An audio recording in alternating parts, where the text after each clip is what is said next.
সেই সন্তান যতদিন বেকার, অন্যকে মা বলেনি, শ্বশুর শাশুড়ি বলেনি, আত্মীয় স্বজন নতুন করে তৈরি হয়নি, ততদিন সেই সন্তানের বোঝা পিতামাতা বইতেই থাকে।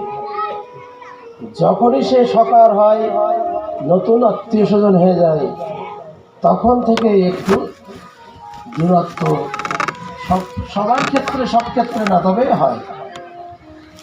এবার পিতামাতা আগে বেকার ছিল, কিছু দিত না, বাবা মা ভালোবাসত, জমি জায়গা বিক্রি করে পড়াশুনো করাতো, চাকরি বাকরির জন্য ঘুষ দিত, আর রোগ ব্যাধি কোনো বিচার নেই, আমার সন্তানকে স্বাভাবিক সুস্থ করে তুলতে। কিন্তু বিবাহের পর যদি রোগ ব্যাধি হয়, তা শ্বশুরকে জানা, শাশুড়িকে জানা, রোগ ব্যাধি হয়েছে, তুই তো চাকরি বাকরি করিস, এখন টাকা পয়সা আমার যা দিস, তাতে আমারই চলে না, তোকে দেখবো কি করে, নানাবিধ সম্বন্ধ একটু দূরত্ব করে দেয়। কিন্তু সাধুর মধ্যে এইরূপ কোনো সভ্যতা নেই। সাধুর মধ্যে কোন রূপ সভ্যতা? তা বলছেন, সাধুর হৃদয় দয়ায় ভরা, মানুষের কিছু দিক বা না দিক, তারা পরহিত কর্মে যান যার তার ঘরে, কোনো ঘরের বিচার করে না, জাতির বিচার করে না, পাত্র অপাত্রের বিচার করে না, কাল নিয়মাদি মানে না, মানুষের মঙ্গলার্থে তাদের কাছে যায়, থাকেও না, খায়ও না, কিন্তু যা দেওয়ার তা দেওয়ার জন্য দরজা পুরোটাই খুলে বসে থাকে, তারে গিয়ে দরজা খুলে দেয় যে যত পারো আমার কাছ থেকে নেওয়ানোর জন্য অনেক বোঝানোর চেষ্টা করে, কিন্তু নিল তো নিল, না নিলেও মোটামুটি কিছু আশা করে না, নিলেও কিছু আশা করে না, না নিলেও তার জন্য প্রভুর কাছে প্রার্থনা করে, প্রভু একে আমি যে 10 মিনিট কি 10 ঘন্টা বোঝালাম, ওরকে আমি বোঝাতেই পারলাম না, তুমি ওর সুমতি দান করো। কেমন না, তুমি ওকে সুমতি দান করো। এই যে সাধুর হৃদয় করুণায় ভরা, তাই বললেন স্বার্থ শূন্য, পরদুঃখ কাতরতাই সাধুর ধর্ম। তাহাদিগের এই প্রীতি প্রশংসার জন্য যোগ্য, উজ্জ্বল ও আদর্শ স্থানীয় বলে কাদের প্রীতি প্রশংসার যোগ্য? সাধুদের প্রীতি। পিতামাতার প্রীতিটাকে প্রশংসা করছেন না এখানে, তারপরেও পিতামাতা অন্য সব সম্বন্ধের মধ্যে পিতামাতা ভালো, তার থেকে আরো ভালো সাধু। বিনিময়ে তুমি কত টাকা রোজগার করো, কত তোমার ঐশ্বর্য আছে, সাধুর ওই দিকে লক্ষ্য না। সাধুর লক্ষ্য তোমার ভজন কি হচ্ছে না হচ্ছে, যদি তোমার ভজন হয় তাহলে ভালো, আর না হইলে বাবা ভজন করো, তোমার কি আছে ও স্ট্যাটাস আমার জানার দরকার নেই। এ আছে সাধু। এদেরকে বলা হয় আত্মারাম ব্রহ্মনিষ্ঠ ব্যক্তি, যাহারা ভজিলেও ভজনা করে না, না ভজিলেও ভজনা করে না, তাহারা আছে চতুর্বিধ। আত্মারাম ব্রহ্মনিষ্ঠ ব্যক্তি, ইহারা বিষয়দর্শী নহে, কোন প্রকার বাহ্য বিষয় ইন্দ্রিয় দিকের বিন্দুমাত্র অভিনিবেশ নেই তাদের। এ হচ্ছে প্রথম। দ্বিতীয়টি হচ্ছে আত্মকাম। 4 প্রকারের মধ্যে প্রথমটি বললেন, তাহারা যেমন মুনি ঋষিরা গাছতলায় বসে থেকে চিঠিপত্র মেসেজ কারুর কাছে পাঠায় না যে আমাকে খাবার দিয়ে যাও, আমাকে কাপড় দাও, আমাকে অন্ন দাও, আমাকে অর্থ দাও। যারা ওই রকম অরণ্যে বৃক্ষতলায় বসে ভজন করছেন, এদেরকে বলা হয় আত্মারাম, আনন্দের মূর্তি। তারা হৃদয়ে গোবিন্দকে স্থাপন করেছেন এমন ভাবে যে তাদের এই পার্থিব জগতের আর কিছুই প্রয়োজন হয় না। এই এক প্রকার। দ্বিতীয় প্রকার আছে আত্মকাম। ইহারা বিষয় দৃষ্টি করিলেও পূর্ণ কামতার কারণে ভোগ বাসনা শূন্য। খানিকটা আমার দিকে তাকালেও পাওয়া যায়, তবে খানিকটা বলেছি মানে ভোগ বাসনা শূন্য, এই কথাটা আমার নিজের মুখে বলতে আমার লজ্জা হচ্ছে, তাই আমি জড়ালাম নিজেকে। তবে এর ভিতর থেকে খানিকটা যে অনেক বিষয় দৃষ্টি করিলেও সে সমস্ত বিষয় যদি সব ভগবানের জন্য হয়, ভগবানের ভক্তের জন্য হয়, মুরারি বাবা যেমন ভগবানের যে সমস্ত ধাম আদি আছে তার সেবা রক্ষা করার জন্য হয়, তাতে কোনো কলঙ্ক নেই। এদেরকে বলা হয় আত্মকাম মহাত্মা। সাধুদের মহিমা বলছে সেই সাধু 4 প্রকার। ওই যে গাছতলায় 1 নম্বরে যারা গাছতলায় বসে আছে তারা এই যে আত্মারাম হৃদয়ে সেই রামকে বসায় যে ভজন করছে, জগতের মানুষের সাথে কোনো লেনদেন নেই, যোগাযোগ নেই, তারা সেখানে হাজার হাজার বছর বসে আছে, তাহলে তারা জগতে তাদের দিয়ে কোনো কল্যাণ হয়? হ্যাঁ, তারা ওইখানে বসেই তাদের ইষ্ট দেবতার কাছে প্রার্থনা করে, সমগ্র জগতের কল্যাণ সাধন করো তুমি। তাদের ওইখানে বসেই একটু চিন্তা করা মানে জগতের কল্যাণ বয়ে আসবে। তাদের বাড়ি বাড়ি যেয়ে কল্যাণ করতে যেতে হয় না। তারপরে আত্মকাম, ওই যে শুনলাম, যে কারণে ইহাদিগের বাহ্য কামনা নেই, আত্মকাম। তৃতীয়টি হচ্ছে অকৃতজ্ঞ। ইহারা উপকার প্রার্থী কিন্তু প্রত্যুপকারে অনভিজ্ঞ। ইহারা মূলও কখনো উপকারীর উপকার করে না,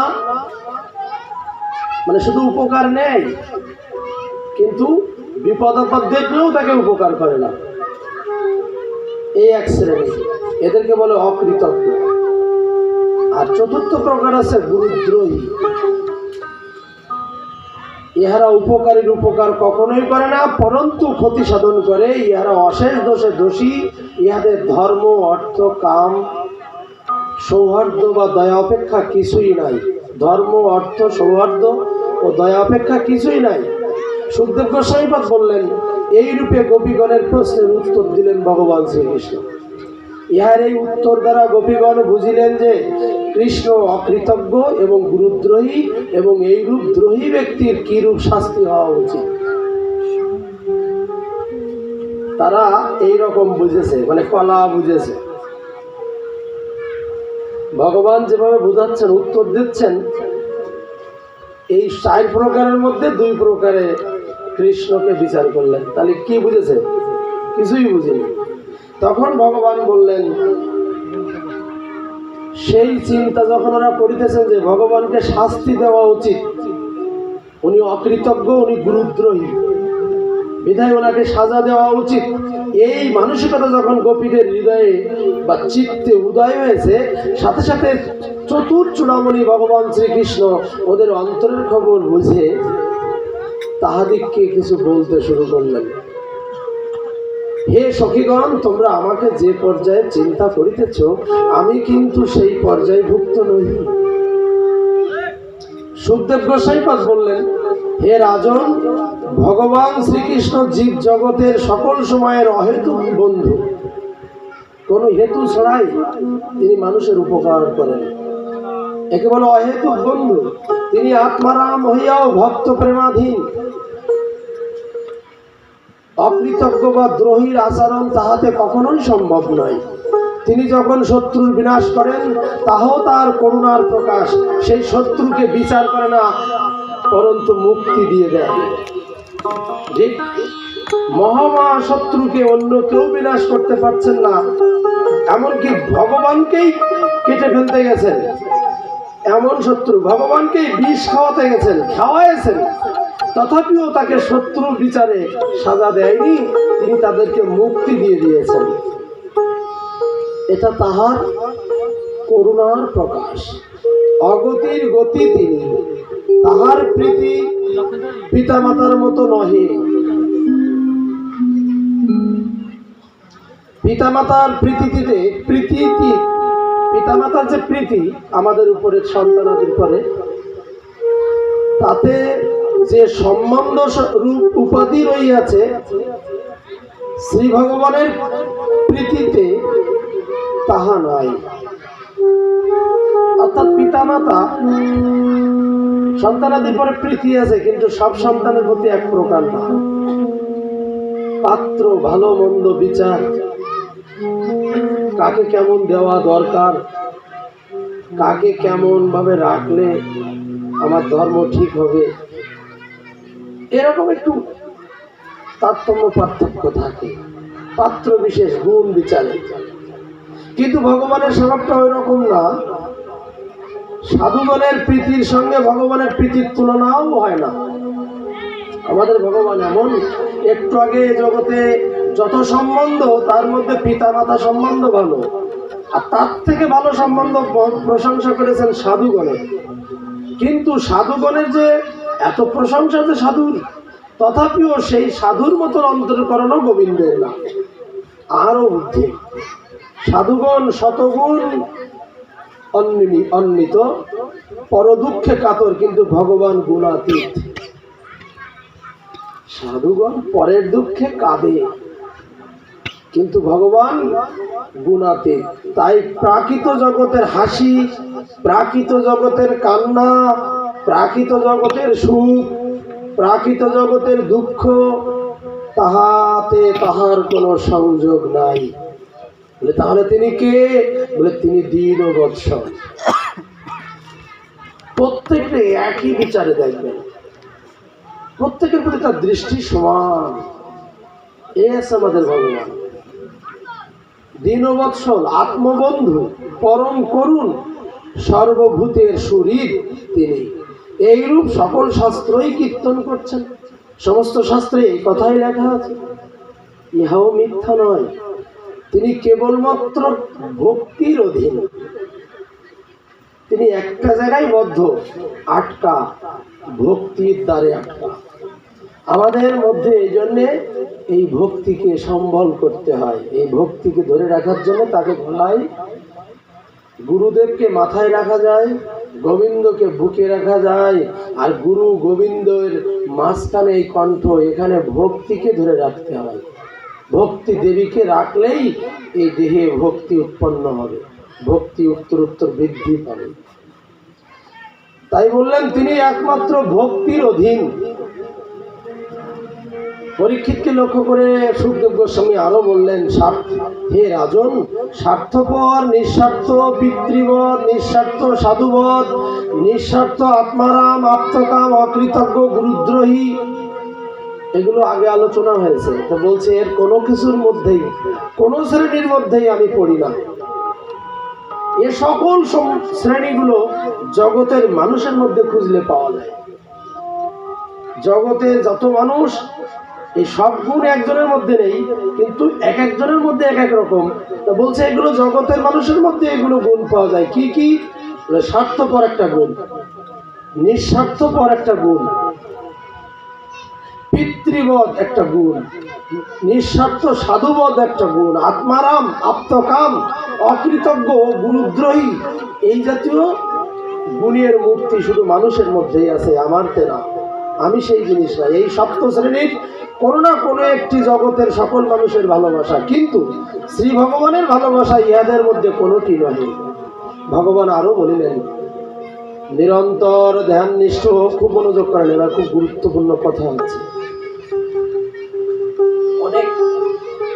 এবার ভগবান বলছে, গোপীরা সামনে বলছে, আমি যে ভক্তির অধীন বলে বলতেছে, নিরন্তর ধ্যান নিষ্ঠ আমার ভজনকারী যাহাতে সর্বস্ব ভুলিয়া আমার ওই ধ্যানে তন্ময় হইয়া থাকে, ইহা আমি একান্তভাবে কামনা করি।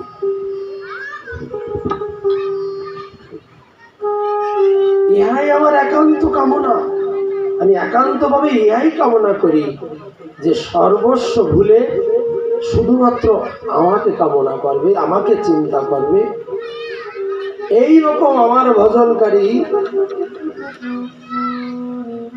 যারা, তাদেরকে আমি সর্বস্ব ভুলাই দিই।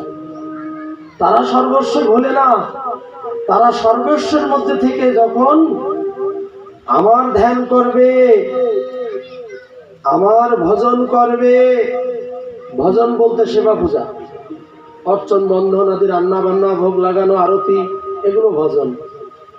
ধ্যান অর্থাৎ এখানে নীরবে একজন আসনে বসে তার বীজ মন্ত্র গায়ত্রী মন্ত্র উচ্চারণের মধ্য দিয়ে এই দিব্য দৃষ্টিতে তার রূপটাকে নামায় আনা, এটাকে ধ্যান বলে। তা বলছেন যে ব্যক্তি নিরন্তর আমার ধ্যাননিষ্ঠ এবং আমার ভজনকারী 24 ঘন্টা শুধু আমাকে ঘিরেই সময় পার করছে, সে বিষয়ের মধ্যেই আছে। আর আমার লক্ষ্য তখন যাহাতে তিনি সর্বস্ব ভুলিয়া আমার ওই ধ্যানে তন্ময় হয়ে থাকতে পারে, ইহাই আমি কামনা করি একান্তভাবে।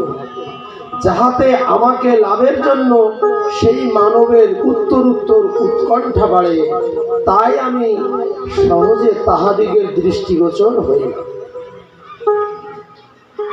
ভজন করতে বসলেই যে আমি দৃষ্টিগোচর হব না, আমি এই দেরি করি যাতে তার ভজন করতে সবাই বসেছেন, এই বসার পরে তার উত্তর সর্বস্ব ভুলে যাওয়ার পরে যখন আমার প্রতি তার উত্তর উৎকণ্ঠা বর্ধিত হবে, এই বর্ধিত করবার জন্য আমি সহজে তাহাদিগের দৃষ্টিগোচর হই না। আমাকে পাইবার লালসা বৃদ্ধির জন্যই ভক্তের নিকট হইতে আমি দূরে অবস্থান করি। আমি তাহাকে একটু কৃপার পরশ দান করিয়া তাহার অদৃশ্যে থাকি, তাহার ওই কল্যাণের জন্য, আমার প্রতি তাহার প্রীতির আকর্ষণ বৃদ্ধি করিবার জন্য, আমার প্রতি তাহার ভজন প্রবৃত্তি প্রবলতর করিবার জন্য। ইহা ভিন্ন অন্য কোনো কারণ আমাতে নেই, ভগবান বলছে। কিন্তু এই রহস্য না বুঝে অনেকেই আমাকে অকৃতজ্ঞ বলে, অনেকেই আমাকে গুরুদ্রোহী বলে, এইরূপ দোষারোপ করে। শ্রী সুখদেব গোস্বামী পাদ আমাদেরকে বললেন, শ্রী ভগবানের ভালোবাসার স্বরূপ এইভাবে বুঝিতে পারা যায়। জগতে যাহারা শ্রী ভগবানের ভজনা করেন অথচ জীবনে প্রভূত দুঃখ কষ্ট ভোগ করছেন, শ্রী ভগবানের এই মুক্তির মাধ্যমে তারা নিশ্চয়ই শান্তি পাইবে। যে আমি ভগবানের ভজন করি, আমি কেন কষ্ট পাচ্ছি? এই যে কথাগুলো বললেন, এই কথাগুলো যদি জীবনে মনে রাখতে পারিস, যে ব্যক্তি ভজনের মধ্য দিয়ে যদি সে কষ্ট ভগবান তাকে দেয়, বলে দেয় কেন? যাতে সর্বস্ব ভুলে নিরন্তর আমার ধ্যানে তিনি মগ্ন হতে পারে। এই কারণেই তিনি দূরে থাকে এবং কষ্টও মাঝে মধ্যে দিয়ে দেখে যে আমাকে সে আবার বিচার করে কিনা। এই কারণেই আমি অদৃশ্যে থাকি, তাহারই কল্যাণের জন্য, আমার প্রতি তাহার প্রীতির আকর্ষণ বৃদ্ধি করিবার জন্য, আমার প্রতি তাহার ভজন প্রবৃত্তি প্রবলতর করিবার জন্য। ইহা ভিন্ন আর অন্য কারণ নেই।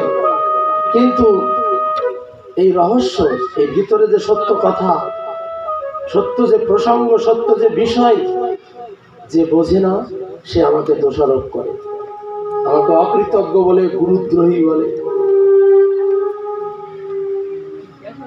ভগবানের ভালোবাসার স্বরূপ এইভাবে বুঝিতে পারা যায় যে ভগবান আমাদের জন্য এইভাবেই আমাকে কাছে নিয়ে নেওয়ার জন্য তিনি আমাকে এখানে এইভাবেই রক্ষণাবেক্ষণ করছেন। তাই ভগবান বলেন, জগতে যারা শ্রী ভগবানের ভজনা করেন, সুখদেব বলছেন, অথচ জীবনে অনেক দুঃখ কষ্ট ভোগ করছেন, শ্রী ভগবানের এই মুক্তি যদি তার মনে থাকে, এই মুক্তির মাধ্যমে তারা নিশ্চয়ই শান্তি পাইবেন। বস্তুত অনেক ভক্তের কষ্টের কারণ আমরা খোঁজ করিয়াও পাইতাম না যদি এই তত্ত্ব, ভগবানের মুখ নিঃসৃত এই প্রসঙ্গ যদি আমরা জানতে না পারতাম। সুদামা ভক্ত চরিত্রে দেখেন, তিনি ভগবানকে কখনোই দোষারোপ করেননি। তার বাড়িতে আগুন ধরে গেল, সন্তান সন্ততি পুড়ে মারা গেল, নানাবিধ দুঃখ কষ্টে, অন্ন অভাবে, ঔষধের অভাবে, বাসস্থানের অভাবে, রোগ ব্যাধি আদি নানানভাবে চোখের সামনে কত দুঃখ তাকে ভোগ করতে হয়েছে। তথাপিও কখনো সামান্য সময়ের জন্য শ্রী গোবিন্দকে তিনি বিচার করতে যাননি। কারণ ওই যে তার এই প্রসঙ্গগুলো জানা আছে যে তিনি আমাদেরকে কষ্ট দেন, আমাদেরকে কাছে উজ্জ্বল করে নিখুঁত খাঁটি সোনা করে নিয়ে আমাকে সেখানে নিয়ে যাওয়ার জন্য। ওখানে গিনি সোনার কোনো জায়গা নেই। তামা এবং সোনা মেশানো যে অলংকার, যে সোনা, সেখানে সেই সোনার ওইখানে কোনো জায়গা নেই। ওখানে যেতে হলে অ্যাসিড নিক্ষেপ করে করে করে করে তামা আদি অন্য পান যাই বলেন খাদ, এগুলো মুক্ত করার পরে যখন খাঁটিতে পরিণত হবে, বলে এই খাঁটিটা ওইখানে যে হওয়া যাবে না, এই খাঁটিটা এখানেই গোবিন্দ করবে। গোবিন্দই তাপে তাপ দেবে, অ্যাসিড দেবে, নানাবিধ, আবার তাপ, আবার অ্যাসিড, আবার তাপ, আবার অ্যাসিড, এইরূপ ভাবে দিয়ে দিয়ে দিয়ে দিয়ে তাকে গিনি মুক্ত করে খাঁটি সোনায় পরিণত করে তারপরে শ্রী গোবিন্দের চরণে নিয়ে যাবেন। এটাই গোবিন্দর লক্ষ্য। কিন্তু যারা না বোঝে তারা অযথা ভগবানকে দোষারোপ করে। আজ শ্রী ভগবানের নিজে মুখে শুনিয়া তাহার একটা সমাধান তো পেলাম। ভক্তকে তিনি কষ্ট দেন নির্দয় নিষ্ঠুরতার কারণে নহে, তিনি ভক্ত বৎসল, করুণা করিবেন বলিয়াই কষ্ট দেন। আমাদিগের জীবনে যখনই দুঃখের ছায়াপাত হয়, তখনই শ্রী ভগবানের এই উক্তিটি স্মৃতিপথে জাগাইয়া রাখিতে পারিলে অন্তরে আর দুঃখের জ্বালা ভোগ করতে হবে না।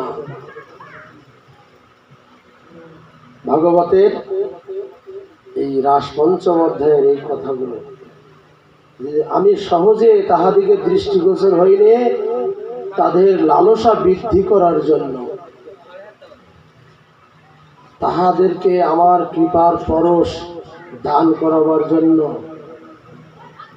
যা কিছু করি, কষ্ট পাই, কষ্ট দিই, তাহাদেরই কল্যাণের জন্য আমি করি। অবশেষে তাকে শুদ্ধ করে আমি আমার নিকটে নিয়ে নেই। শ্রী ভগবান ব্রজদেবীগণকে বলিলেন, হে সখীবৃন্দ, আমার সহিত তোমাদিগের যে সংযোগ তাহা নির্মল, এবং তোমরা যে দুর্জয় গৃহ শৃঙ্খল ছিন্ন করিয়া আমাকে যে ভজনা করিয়াছ, আমি সুদীর্ঘকাল আয়ুতেও সেই প্রত্যুপকার সাধন করিতে পারিব না। তোমরা আমাকে পাবার জন্য যে কঠিন সাধন করেছ, আর আমি যদি সুদীর্ঘকাল আয়ু লাভ করি এই মর্তে, আমি চেষ্টা করলেও তোমাদের মতন পারবো না। অতএব তোমাদিগের সাধুকৃত্য দ্বারাই তাহা পরিশোধ হই।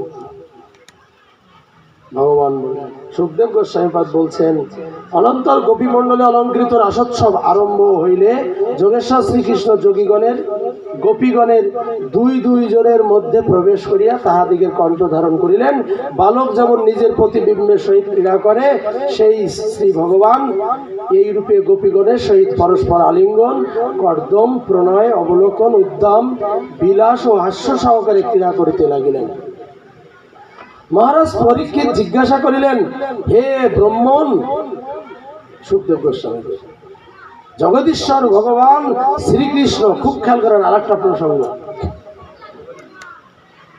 পরীক্ষিত মহারাজ গুরুদেব সুখদেব গোস্বামীর কাছে জিজ্ঞাসা করলেন যে, হে গুরুদেব, জগদীশ্বর ভগবান শ্রীকৃষ্ণ ধর্ম মর্যাদার বক্তা, ধর্ম মর্যাদার কর্তা, ধর্ম মর্যাদার রক্ষক, সেই ভগবান কি প্রকারে ধর্ম বিরুদ্ধ পরস্ত্রী সংসর্গ করিয়াছিলেন, এটা কি তার ঠিক হয়েছে? পরীক্ষিত মহারাজ জানতে চাচ্ছেন। তিনি ধর্ম মর্যাদার রক্ষক, ধর্ম মর্যাদার কর্তা, ধর্ম মর্যাদার বক্তা, তিনি কেন এই রকম কর্মটি করলেন, এটা কি ঠিক হয়েছে? তদুত্তরে সুখদেব গোস্বামী বললেন, অগ্নি সর্বভূক হইয়াও যেমন দোষে লিপ্ত হন না, তেজস্বী ব্যক্তিগণের সেইরূপ ধর্ম মর্যাদা লঙ্ঘন ও সাহস পরিদিষ্ট হইলেও দোষণীয় নহে। মহৎ ব্যক্তিগণের বাক্য সত্য, তাহাদিগের আচরণও সত্য, কোনো কোনো ক্ষেত্রে অসত্য। কালকে বলেছিলাম এই কথাটা, মনে পড়ে কি? যে মহৎ ব্যক্তিগণের প্রথম দিকেই বলেছিলাম কালকে যে বাক্য সত্য, সবসময় মানুষের তাই ধারণা, কিন্তু কখনো কোনো সময় কোনো কোনো ক্ষেত্রে অসত্য। বলে কেন? বলে নিজের প্রয়োজনে না, পরের উপকারের লাগে। আমি যদি একটা কথা বলে দিলি, ওর যদি পরিবার বাঁচে, ও বাঁচলেই তো পরিবার বাঁচে, তাহলে আমার অপরাধ হোক, কিন্তু ওর তো একটু উপকার হোক। কিন্তু নিজের জন্য কখনো সামান্য ভুল কর্ম তিনি করবেন না। মরে যাই যাবো, তবুও সত্য থেকে ভ্রষ্ট হবেন না। তাই আবারও বলছি, অগ্নি সর্বভুক হইয়া যেমন দোষ লিপ্ত হন না। আগুন বিষধর সর্পকে পোড়াবে, কিন্তু আগুনকে বিষ স্পর্শ করতে পারবে না। আগুন লাশ পোড়াবে, নানাবিধ জঙ্গল ময়লা শহরের গুছায় ফেলে রাখা ময়লা পোড়াবে, কিন্তু আগুনকে পবিত্র জল দিয়ে ধুয়ে করা লাগবে না। আগুন সর্বদাই পবিত্র। আগুন পৃথিবীকে পবিত্র করতেছে, সমস্ত ময়লাকে পবিত্র করে দিচ্ছেন, কিন্তু নিজে কখনো অপবিত্র হচ্ছেন না। তদ্রূপ তেজস্বী ব্যক্তিগণ আগুনের মতন, তারা জগৎ অপবিত্র, জগৎকে পবিত্র করতে গিয়ে তারা কখনো দোষে লিপ্ত হন না। চৈতন্য মহাপ্রভু আগন্তুক সনাতনকে যখন জড়িয়ে ধরলেন চুল দাড়ি অবস্থায়, বহুকাল পরে যবনের ঘরে দায়িত্ব পালন করে, তাদের অন্নে জীবনযাপন করে, তাদের পোশাক আশাক, দীর্ঘদিন স্নান করেনি, মন্ত্র দীক্ষা শিক্ষা আচরণ, কোনো অলঙ্কার, বৈষ্ণবের কোনো রকম, হিন্দুর কোনো, সনাতন ধর্মের কোনো সভ্যতা তাদের মধ্যে নেই। অথচ চৈতন্য মহাপ্রভু ওই অবস্থায় তাকে জড়িয়ে ধরলেন, জড়ায় ধরে প্রেম দান করলেন, কিন্তু তিনি পবিত্রতার নষ্ট হলো না। সে যে এটা অপবিত্রকে স্পর্শ করলো। দেখুন একই জায়গায় কি সুন্দর বিচার। মহাপ্রভু এইভাবে আগন্তুক সনাতনকে জড়ায় ধরাতে চন্দ্রশেখর আরে করে কি প্রভু চাতুর্মাস্য ব্রত করতেছে, কত শুদ্ধ সাত্ত্বিক জীবনযাপনের মধ্য দিয়ে একটা মেলেশ্বর মতন দরবেশের মতন স্নান আদি, আন্নিক আদি, আচরণ আদি, মালা তিলক আদি, ভজন জগতের পবিত্র জীবনের যে অলঙ্কার, তা কিছুই তার নেই। আর মহাপ্রভু চাতুর্মাস্য ব্রতের মূর্তি, আচরণের শিরোমণি, আর তিনি কেনা ছুটে গিয়ে একজন অনাচারী ব্যক্তিকে জড়াই ফেলল। এটা চন্দ্রশেখরের অন্তরে বিচার শুরু হয়েছে, কিন্তু চৈতন্যদেব তাতে অপবিত্রকে জড়াই ধরে অপবিত্রকে পবিত্র করেছেন, কিন্তু নিজে অপবিত্র হন। তাই বললেন তেজস্বী ব্যক্তিগণ আগুনের মতো। ধর্ম মর্যাদা যদি কখনো লঙ্ঘনও করে, ধর্ম মর্যাদা লঙ্ঘনের উপরে অনেক কথা আছে। বাবার বয়সে লোক যে নাম ধরে ডাকতেছে, এই এদিকাই, আবার ছোট্ট একটা বাচ্চাকে আপনা আপনি করে কথা বলছে। সাধুদের ব্যবহার বোঝা বড় বিজ্ঞে নাহি বোঝে। সাধুর ব্যবহার সাধারণে বুঝবে না। এইরূপ ধর্ম মর্যাদা লঙ্ঘন ও সাহস তাহাদের মধ্যে পরিদৃষ্ট হয়, আমরা লক্ষ্য করি। তথাপিও তারা দোষের মধ্যে পড়ে না, দোষণীয় হয় না। তাই মহৎ ব্যক্তিগণের বাক্য সত্য, তাহাদিগের আচরণও সত্য, কিন্তু কোনো কোনো ক্ষেত্রে সত্য, কোনো কোনো ক্ষেত্রে সত্য। এ কথা মানে কি? কোনো কোনো ক্ষেত্রে সত্য, তার মানে আবার কোনো কোনো ক্ষেত্রে অসত্য, বলে নিজের জন্য না, অন্যের মঙ্গল করতে গিয়ে। অতএব বুদ্ধিমান ব্যক্তি যাহাদিগের যে যে আচরণ নিজ বাক্যের অনুরূপ তাহাই আচরণ করিবেন। আজ থেকে 4 দিন আগে বলেছিলাম, শ্রেষ্ঠ ব্যক্তিরা যেভাবে জীবনযাপন করতে থাকেন, যে আচরণাদি করেন, ইতর ব্যক্তিরা তাদের সেই আচরণাদি অনুসরণ করেন। সেই সভ্যতা নিজেদের জীবনে যখন যোগ করতে থাকেন, ইতর আর ইতর থাকে না, তারাও শ্রেষ্ঠ পরিণত হয়। বলেছিলাম না 3-4 দিন আগে? ওইরূপ এখানেও তাই বললেন যে অর্থাৎ বুদ্ধিমান ব্যক্তি তাহাদিগের যে আচরণ, এ জগতে যারা বুদ্ধিমান ব্যক্তি তাহাদিগের যে আচরণ, সেই সব আচরণ নিজের বাক্যের অনুরূপ। আমি ওই রকম কথা বলবো, আমি ওই রকম চলার চেষ্টা করব, আমি ওই রকম ধর্ম আচরণ করার চেষ্টা করব, নিজের জীবনে ওইরূপ অনুরূপ আচরণ করতে বলছেন। এইরূপ ভাবে ভগবান বলে প্রশ্ন আসতে পারে, তাহলে ভগবান অজ, তার জন্ম হয় না, তার মৃত্যু হয় না, তারপরেও তিনি কেন আসেন এই ধরাধামে মানুষের মধ্যে? যে মানুষ এই যে 7 গুণ, স্বার্থপর, গুরুদ্রোহী, তারপরে কি বললেন?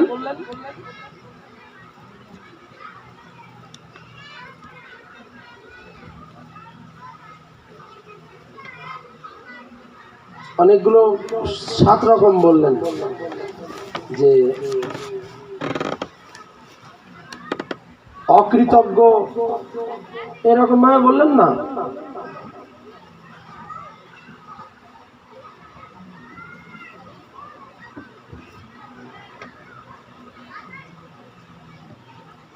এই যে স্বার্থপর, নিঃস্বার্থ পিতৃবধ, নিঃস্বার্থ সাধুবধ, আত্মনাম, আত্মকাম, অকৃতজ্ঞ ও গুরুদ্রোহী, এগুলো মানুষের মধ্যে এই সভ্যতা রয়েছে। অসভ্যতা বললাম না, এই সভ্যতাগুলো মানুষের মধ্যেই রয়েছে। তথাপিও ভগবান এই সভ্যতার কেউ না, অথচ তিনি কেন এই পরিবেশে আসতে গেলেন? তার কি দরকার এই পরিবেশে? সে যদি এর থেকে ব্যতিক্রম হয়, তাহলে এই পরিবেশ সে তো সব জানে, এর মধ্যে তিনি কেন আসলেন? এটা মানুষের একটা সুন্দর একটা জিজ্ঞাসা। তখন ভাগবতে 10ম স্কন্ধে 33 অধ্যায় 37 নম্বর শ্লোক বলছেন, অনুগ্রহায় ভূতানাং মানুষং দেহমাচ্ছিত ভজতে তাদৃশী ক্রীড়া যা শ্রুতা তৎপর ভাবে। অর্থাৎ জীবগণকে অনুগ্রহ করিবার জন্য তিনি এই রূপ লীলা করিতে আসেন। বলে আমরা যে এই যে নানান চরিত্রের মানুষগুলোকে সেই চরিত্র মুক্ত করে তার মধ্যে যে চরিত্র, সেই চরিত্র এদের মধ্যে প্রতিষ্ঠিত করতেই উনি নেমে আসেন। অনুগ্রহ করে, জীবগণকে অনুগ্রহ করিবার জন্য তিনি এই রূপ নরলীলা করিতেছেন, যাহা শ্রবণ করিয়া মনুষ্য দেহধারী যে কেউ ভাগবত পরায়ণ হয়ে যেতে পারে। কারণ সেই ভগবানের প্রতি যে কোনো মনুষ্যদের শ্রবণ করলেই তার প্রতি শ্রদ্ধা জন্মাবে, তার প্রতি ভক্তি জন্মাবে, তার জন্য কিছু করতে ইচ্ছা হবে। কারণ আমরা এই অসভ্যতার মূর্তি, আর তিনি এই অসভ্যতার ঊর্ধ্বে তিনি আমাদের মধ্যে নেমে এসেছেন, আমাদের মধ্যে এই অসভ্যতা মুক্ত করে তার সভ্যতা আমাদের মধ্যে প্রতিষ্ঠিত করে দিতে উনি দয়া করে এই কষ্টকর পরিবেশে তিনি এসে আমাদের মঙ্গলের জন্য এসে এই ব্যবহার করছেন। তার লক্ষ্য এইরকম। অতএব ব্রজগোপীগণ সহ ভগবান শ্রীহরির এই রাস ক্রীড়া যে ব্যক্তি শ্রদ্ধাযুক্ত হইয়া শ্রবণ কীর্তন করেন, তিনি অবিলম্বে শ্রী ভগবানের পরাভক্তি লাভ করিয়া হৃদ রোগ কাম অচিরেই দূর করিতে সমর্থ হয় এবং ধীর হয়ে ভগবানের চরণে পৌঁছায়। এরপরে সুদর্শন ও শঙ্খচূড় উদ্ধার।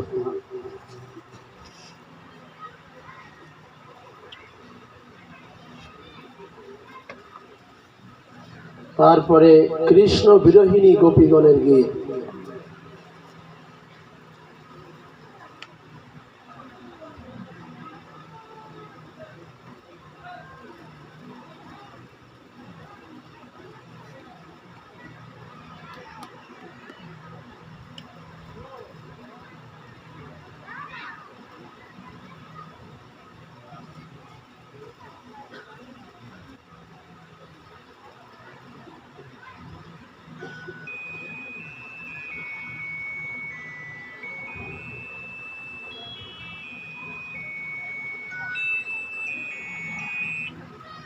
হ্যাঁ,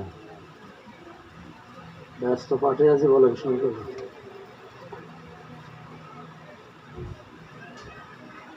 পরে আজকে হবেন, আপনি এখনই বলে দেন শঙ্কর।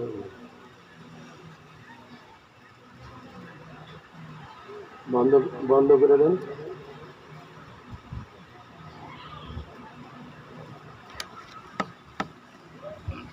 ওই এলাকার চেয়ারম্যানের সহযোগিতা নাকি, চেয়ারম্যান করোনায় মেসেজ আসতেছে, কালকের দিনটা পার হলে গোবিন্দ বেঁচে যাচ্ছে। চারিদিকে অনুষ্ঠানাদি থামিয়ে দেওয়া হচ্ছে, বন্ধ ঘোষণা হয়ে গেছে অলরেডি। তো চিন্তায় আছে যে কালকের দিন পর্যন্ত এখানে অনুষ্ঠান রক্ষা হবে কিনা সন্দেহ হয়। বলছে শ্রীকৃষ্ণের সহিত মিলন আনন্দে এই যে কৃষ্ণ বিরোহিনী গোপীগিনীর গীত, এর ভিতরে যে প্রসঙ্গটা রয়েছে একটু সংক্ষেপ করে বলে যায় যে একটা দিন একটা রাত 24 ঘন্টার মধ্যে, তা দিনের বেলায় কৃষ্ণ কোথায় থাকতেন? রাখালদেরকে নিয়ে গোচারণে চলে যেতেন সকাল 8:30টার দিকে। 8টা 8:30টায় রওনা হয়ে যেতেন। মা যশোদার হাতে স্নান আদি সিঙ্গার একটু জলখাবার আদি খেয়ে আমার মা হাতে টিফিন বাটি ধরা দিতেন, সব রাখালরা গোবৎসগণ নিয়ে চলে যেতেন। এখন বিষয়ে যে সারা দিন তিনি রাখাল এবং দাদা বলরাম সঙ্গে থাকায় গোচারণাদি অরণ্যে বিভিন্ন এই অঞ্চল থেকে আর এক অঞ্চলে এইভাবে বিচরণাদি করতেন। ব্রজগোপী এই কৃষ্ণ বিরোহিনী গোপী রাসলীলা তো হয়ে গেল, রাসলীলায় এইরূপ সম্বন্ধ আনন্দ পাকাপাকি হয়ে যাওয়ার পরে দিনের বেলার অবস্থাটা এই অধ্যায়ে তুলে ধরেছেন যে সেই কৃষ্ণ বিরোহিনী গোপী বলে কখন বিরোহিনী হলো? সারা রাত তো রাসলীলা, কালকে আবার পুনর্মিলন হওয়ার পরে তো সারা রাত কাটলো আনন্দে, কিন্তু ভোর মঙ্গল আরতির সময় ওই যে ললিত রাগ হয় নামের আসরে, ওই যে আপন আপন ঠিকানায় সবাই চলে গেল। কৃষ্ণ চলে গেল আপন ঠিকানায়, ব্রজ গোপীরা নিত্য সিদ্ধা, সাধন সিদ্ধা, কৃপা সিদ্ধা, এরা যে যেখানে যার অবস্থান, কেউ কেউ থেকে গেল, কেউ কেউ চলে গেল। এইভাবে যারা একসাথে আছে অনেকেই, তারা সারাদিন তোর কৃষ্ণের সঙ্গ থেকে বঞ্চিত, সেই কারণে তাদের খুব দিনটা অনেক কষ্টে পার করতে হয়। তা কিভাবে পার করে তারা? এই যে আমরা সময় পার করছি, যে ভগবান শ্রীকৃষ্ণের যত লীলা, তারা ব্রজেন্দ্র নন্দন ভূমিষ্ঠ গোকুলে আসবার পরের থেকে ভগবান সম্বন্ধে তারা যত জ্ঞান তাদের ছিল, সেই তার মহিমা আদি একসাথে অনেকে বসে তার বিষয়গুলো আলাপ আলোচনার মধ্য দিয়ে তারা এত বড় একটা দিন পার করে দিয়ে ফেলতেন। এক কথায় কৃষ্ণ কথা কীর্তনের মধ্যে তাদের মধ্যে আলাপ আলোচনা করতে করতে করতে করতে করতে করতে সেই গোধূলি লগ্ন পর্যন্ত তারা কৃষ্ণ আলাপনে সেই সারাটা দিন পার করে ফেলতেন। যে মানুষগুলো পৃথিবীতে, এই আপনারা এই যে কৃষ্ণ কথা শ্রবণ কীর্তনের মধ্য দিয়ে যে 2 ঘন্টা 3 ঘন্টা 4 ঘন্টা 5 ঘন্টা সময় কি সুন্দর পার করে ফেলতেছেন, অথচ আপনারা কত ব্যস্ত মানুষ, সংসারের মানুষ, সংসারে আপনাদের কত কর্মব্যস্ততা আছে, তথাপি ওই কৃষ্ণ কথাবার্তা আপনাদেরকে সব ব্যস্ততা শান্ত করে ফেলেছে। আপনারা এখানে বসে যেমন সময় পার করে ফেলতেছেন, নিশ্চিন্তায় তার কথায় তন্ময় হয়ে সময় পার করতেছেন, এইরূপভাবে তারা সারাটা দিন কৃষ্ণ বিরোহিনী গোপীরা একত্রিত হয়ে সারা দিন তার ওই পূর্ব যে সমস্ত লীলা তারা দেখেছেন, সেই সমুদায় লীলা তারা আলাপ আলোচনার মধ্য দিয়ে এত বড় দিন পার করে যেতেন। আবার সন্ধ্যার পরে, সন্ধ্যাবেলায় ভগবান মায়ের গৃহে ফিরে আসতেন। আসার পরে তারা সেখানে যোগ দিতেন। যোগ দেওয়ার পরে পর্যায়ক্রমে আবার মা যখন খাওয়া দাওয়ায় ঘুম পড়াই দিতেন, যোগমায়ায় আশ্রিত হয়ে তারা আবার অরণ্যে নির্দেশিত স্থানে তারা আবার সেই সারা রাত্রি লীলাবিলাসাদি করতেন। আমাদের নরোত্তম ঠাকুরের একটা পদে আমরা পাই, এই জায়গাটা মনে পড়ে, 3টে জায়গা, ভজনের 2টি জায়গা। বলছেন, আমি যাব গো ব্রজেন্দ্রপুর,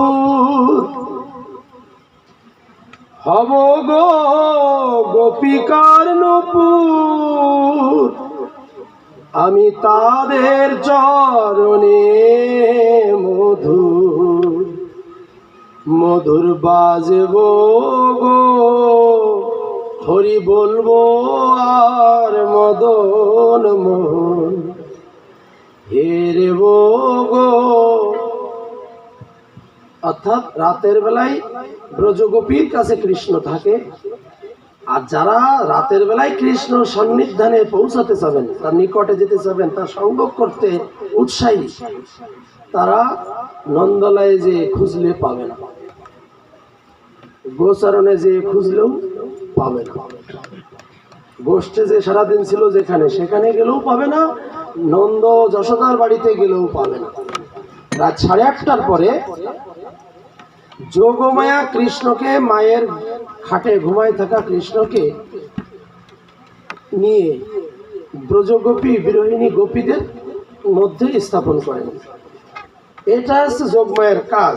তাহলে এখন যদি আমরা কেউ রাত্রিতে 8:30টার পরে যদি কেউ আমরা সেই পরম আরাধ্য সেই গোবিন্দকে আমরা লাভ করতে চাই, তাহলে আমরা কোথায় গেলে পাবো?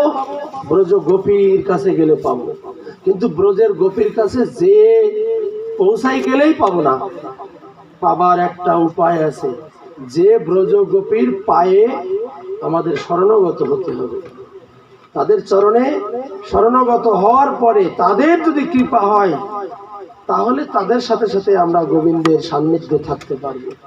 তা নইলে যেমন রাসলীলায় আমাদের দেবাদিদেব মহাদেব শিব পৌঁছায় উপস্থিত হয়েছিলেন, কিন্তু কৃষ্ণও তাকে চাননি, পছন্দ করেননি, আর গোপীরাও কেউ শিবকে সমর্থন দেননি, সহযোগিতা দেননি, বিধায় তাকে সেখান থেকে প্রস্থান করতেই হয়েছিল। দেবাদিদেব মহাদেবকেও সেই রাসলীলা থেকে, সেই রাত্রের গোবিন্দ সেই লীলা থেকে মহাদেবের মতন বৈষ্ণব চূড়ামণিকেও বহিষ্কার করা হয়েছিল। কেন? যে ওখানে উনি নিজের যে পুরুষ অভিমান, এই সমস্ত অভিমানের যে সমস্ত গুণাবলীর মূর্তি, উনি স্বয়ং সেইভাবেই উনি প্রবেশ করেছিলেন। প্রবেশ করার কারণে ভগবান তাকে উপেক্ষা করলেন, এমনকি গোপীরাও উপেক্ষা করলেন। তাহলে এমন তো হতে পারে যে ভগবান উপেক্ষা করতেছে, গোপীরা যদি দয়া করতো তাহলেও ভগবান উপেক্ষা করলেও তাকে যেতে হতো না। কারণ ওখানে উনি কাম যুক্ত হয়ে সেখানে প্রবেশ করে। তার উদ্দেশ্য ভগবানের মতন বা গোপীদের মতন উদ্দেশ্য না, সচ্চিত্ত না, চিত্তটার মধ্যে একটু ভেজাল আছে, যার জন্য তাকে বহিষ্কৃত করা হয়েছিল। সেই কারণে আমরা সেই গোবিন্দের সন্নিধানে যেতে হলে ব্রজগোপীর পায়ের নূপুর, ওখানে নরোত্তম বললেন, আমি যাব গো ব্রজেন্দ্রপুর, হব গো ব্রজগোপীর পায়ের নূপুর। তাদের চরণে থেকে কোলে উঠে না, কান্দে উঠে না, নূপুর হয়েই থাকবো। কোনো সময় পায়ের উপরে উঠবো না, হাঁটুতেও উঠবো না, মাজায় কাকেও উঠবো না। তাদের পায়ের নূপুর হয়ে আমি রুনু ঝুনু বাজবো। নূপুর হয়ে থাকতে পারলে রুনু ঝুনু বাজবো, তারা হাঁটবে, আনা আসবে। আর তাদের চরণে থেকেই আমি শ্রী গোবিন্দ লীলা দর্শন করব।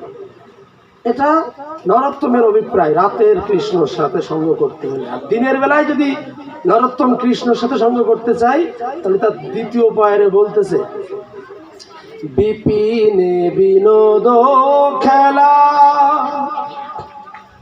সঙ্গে তেরা খালের মেলা, আমি তাদের চরণের ধুলা মাগবো গো।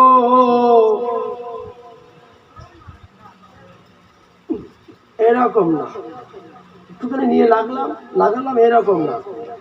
কিরকম?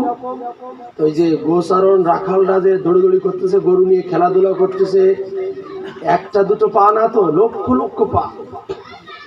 যখন ওই মাঠের ধুলায় তারা দৌড়ি খেলাধুলো করতেছে এবং গোচারণ করতেছেন, তখন সে গরু খুর মানুষের পা, এই যখন ভূমির পরে যখন উঠানামা চলছে, এই মতো অবস্থায় এই মাটির ধুলা দূষরিত হয়ে উঠেছে, আকাশমুখী হয়ে উঠেছে। তখন বলতেছে, এই গরুর পা, রাখালের পা, কৃষ্ণের পা, বলরামের পা যেখান থেকে গেল, সেই ধুলোর মধ্যে তো গেল, সেই ধুলো আমি তুলে, বেশি বেশি করে তুলে ভালো করে মাখবো। মাখলি, এখন আমরা দুজন মহারাজ এখন যদি ভালো করে ধুলো বা ছাই মাখি, তাহলে দুজনের চেহারা আলাদা বোঝার কাছে থাকবে না। দুজন যে এখন আলাদা আলাদা, ভালো করে যদি মাখা হয় তাহলে আর আলাদা বোঝা যাবে না, দুটোরই একরকম মনে হবে। তখন কি হবে, যে সিদাম সুদাম দাম্ব সুদাম এর মধ্যে যেন ওরাও ধুলায় দূষণিত হয়েছে, আর যখন ওদের মধ্যে আমি ধুলো মাইকে ঢুকে যাব, ওই ধুলোর গুণী আমি পারি পেয়ে যাবো, গোবিন্দের লীলায় আমি গ্রহণ করতে আমি সৌভাগ্য লাভ করতে পারবো, শুধু ধুলোর গুণী। যদি ভালো করে আমার আগের ভজন বিমুখ বা দূরে থাকা চেহারাটা, যা গোপাল চেনে না, সেই চেহারাটা যদি ভালো করে ওদের মতন ধুলোয় যদি ঢেকে ফেলতে পারি, তাহলে ওদের ওই ধুলোর করুণায় আমি ভগবানের সারাটা দিন তার সঙ্গ লাভ করতে পারবো। ভগবান চিনতে পারলেও আর চিনতে যাবে না, কারণ রাখালদের মতো করে ধুলো মেখে ও আমার লীলা দর্শন করতে অভিলাষী, ওকে কি আর বঞ্চিত করা যায়? তাকে আর বঞ্চিত। তাই নরোত্তম বলছেন, বিপিনে বিনোদ খেলা সঙ্গে তেরা খালের মেলা, আমি তাদের চরণের ধুলা মাগব গো, হরি বলবো আর মদন মোহন হেরবো গো। নরোত্তমের আর একটা বাসনা প্রকাশ করলেন, এই দুটো জায়গা, একটা দিনে মেলবো, ব্রজগোপীর পায়ের নুপুরে থেকে মিলবো, তাকে দর্শন করব রাত্রে, আর দিনের বেলায় মেলবো রাখালদের পায়ের ধুলো সারা অঙ্গে পতঙ্গে মাখায়ে, যাতে চিনতে না পারে, সেইভাবে সারাদিন সে লীলায় অংশগ্রহণ করতে পারবো। আর একটা সময় আছে, সেই সময়টা রাখালদের সাথেও না, গোপীদের সাথেও না, নিভৃত নিকুঞ্জে নিধুবনের মধ্যে আছে। সেই নিভৃত নিকুঞ্জের মধ্যে একমাত্র রাধা, সেই রাধার শ্যামের একটা কুঞ্জ আছে নিধুবনের মধ্যে, গোপীরা বাইরে, সেই কুঞ্জের মধ্যে নিভৃত কুঞ্জে একমাত্র শ্যাম আর রাধা রয়েছে। সেই ভিতরে থাকা সেই রাধা শ্যামকে কেমন দেখতে নরোত্তমের বড় বাসনা। তাই তৃতীয় পরে পায়ারে নরোত্তম বলছেন, রাধা কৃষ্ণের রূপ মাধুরী হেরব দুই নয়ন ভরি, আমি নিকুঞ্জের দ্বারে দাঁড়ি রইব গো। তিনটে টাইম, একটা রাখালদের মধ্যে থাকা, আর একটা ব্রজ গোপীদের সাথে সবার মধ্যে থাকা, আর একটা নিভৃতে নিকুঞ্জে রাধার সাথে, একমাত্র রাধার সাথে একান্তে অবস্থান করা। তাই নরোত্তম সেই উপায় তিনটি আমাদেরকে জানালেন এই পদের মধ্য দিয়ে। যদি দিনের বেলায় কৃষ্ণ দেখতে চান, তাহলে রাখালের পায়ের ধুলো সারা গায়ে, অর্থাৎ সাধুগুরু বৈষ্ণবের পায়ের ধুলো সারা অঙ্গে লাগাতে হবে, তবেই গোবিন্দের দর্শন আমরা পাবো। আর যদি রাতের কৃষ্ণকে দেখতে চান, বহুজনের সাথে যে লীলা করছেন, তাহলে সেই লীলায় যারা অংশগ্রহণ করতে সমর্থ হয়েছেন, তাদের চরণে নূপুর হওয়ার বাসনা নিয়ে যদি আপনি উৎকণ্ঠিত হন, তাহলে গোবিন্দ আপনাকে কৃপা করবে। আর যদি কুঞ্জের মধ্যে থাকা রাধার সাথে কৃষ্ণ কেমন কি সুন্দর অবস্থান করতেছেন, সেই কুঞ্জে থাকা রাধা কৃষ্ণকে যদি দেখতে চান, তাহলে নিকুঞ্জের দ্বারে দাঁড়ি হয়ে রইতে বলছে। আমি নিকুঞ্জের দ্বারে দাঁড়ি রইব গো, হরি বলবো আর মদন মন হেরব গো। তাই কৃষ্ণ বিরোহিনী গোপীগিনীর গীত আমরা নরোত্তমের একটা পদ দিয়েই ওই গীতের ভিতরের প্রসঙ্গে আর গেলাম না। তবে তারা, যদিও কৃষ্ণ ওনাদের কাছে এখন নেই, কৃষ্ণের সমস্ত লীলাবলী যা জানে তারা, দেখেছে, যা দেখে শোনা দেখা যায়, সমস্ত লীলাই তো সব দেখা, তারা একে অপরে এক একটা আস্বাদন আলোচনা করছেন এক একটা লীলার উপরে। এইভাবে আলোচনার মধ্য দিয়ে সারাটা দিন পার হয়।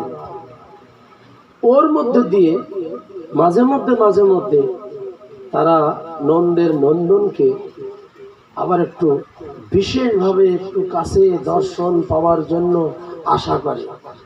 একটা গান, ওরে বৃন্দাবনে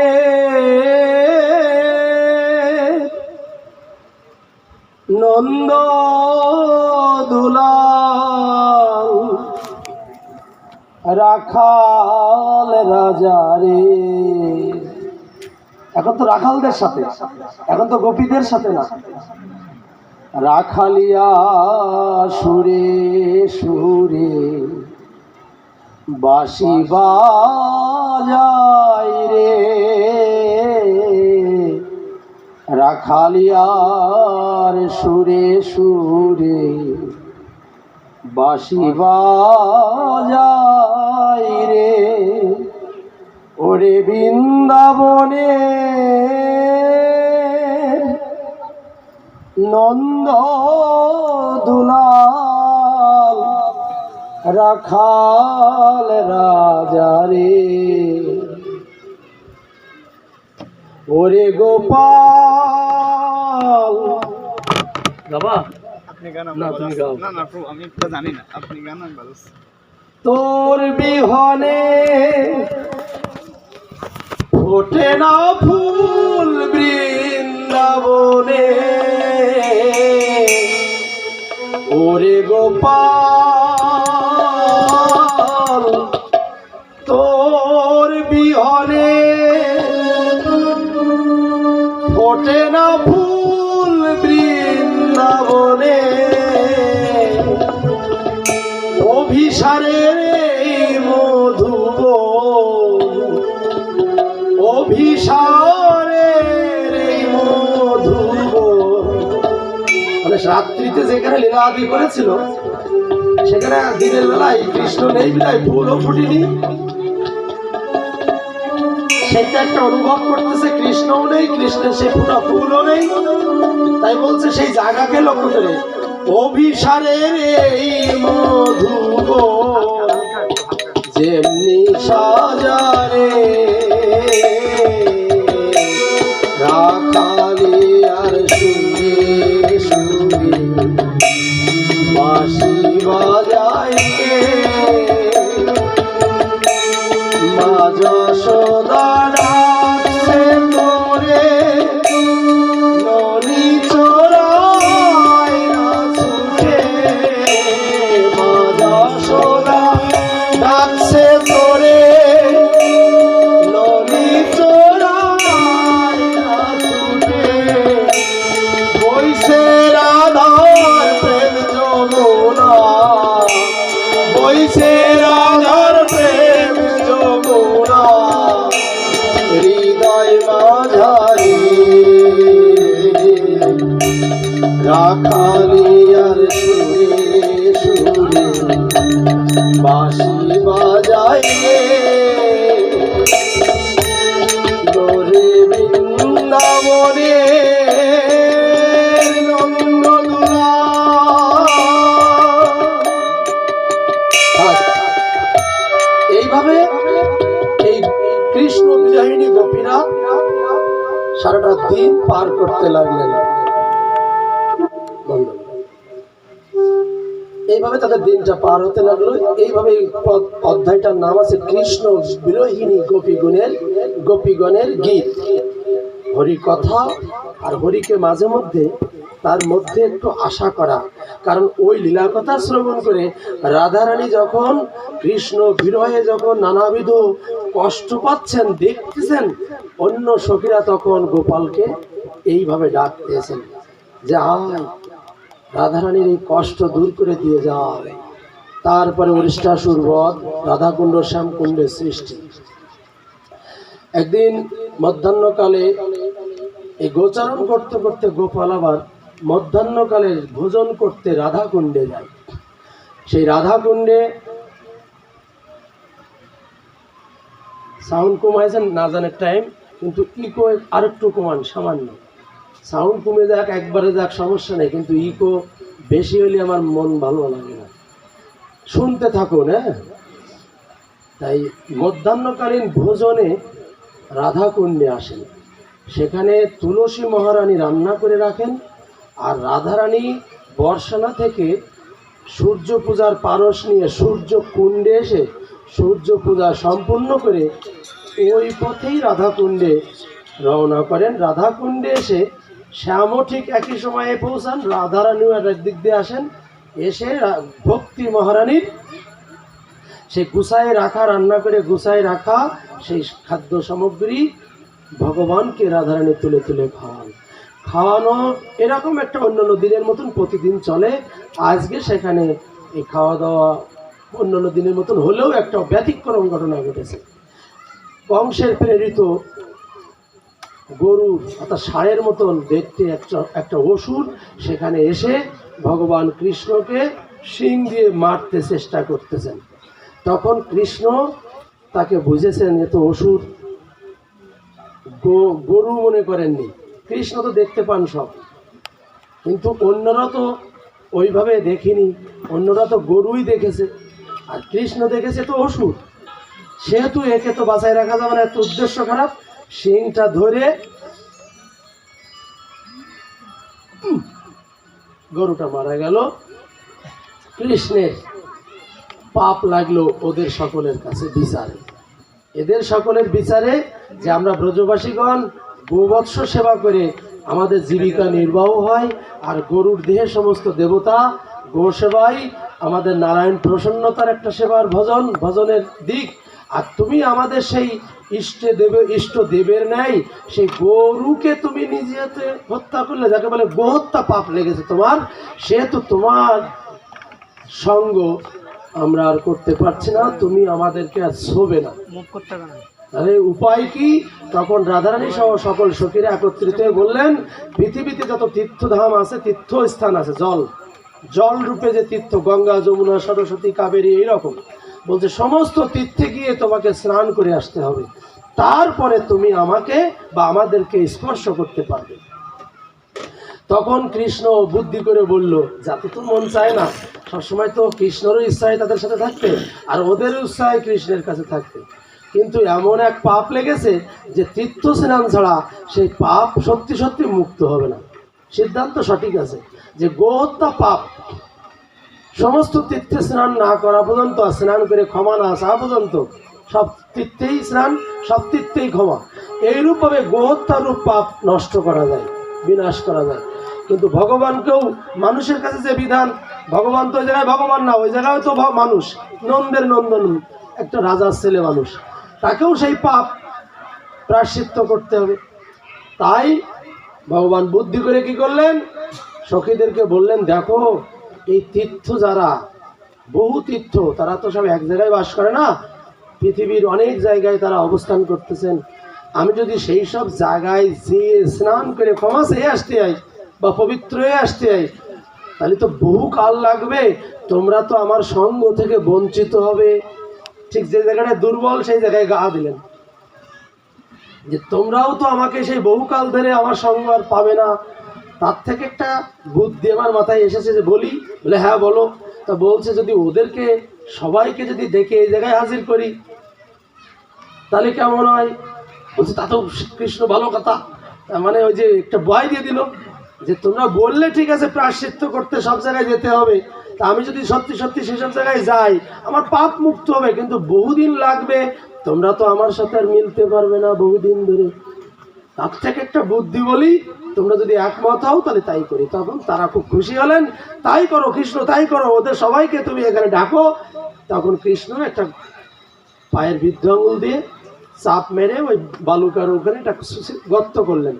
সেই গর্তটা ক্রমান্বয়ে কৃষ্ণের ইচ্ছায় বড় হয়ে গেল। তীর্থ সব মহারানীরা আসলেন, কৃষ্ণকে ঘিরে ঘিরে ঘুরে ঘুরে স্তবস্তুতি করতে লাগলেন। তারপরে বলছেন, প্রভু আমাদেরকে আহ্বান করেছেন, কিসের লাগি দয়া করে বলুন, আমরা সেবায় লাগতে চাই।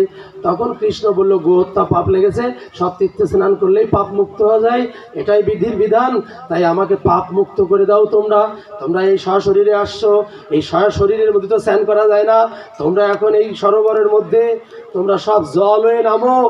আর সমস্ত তীর্থ যখন এক একটা রূপ নিয়েই আসছিল, এবার তারা কৃষ্ণের ইচ্ছায় যখন জল হয়ে একে একে নামলেন চারিদিক দিয়ে, তখন কৃষ্ণ সেখানে স্নান করে পাপ মুক্ত হলেন।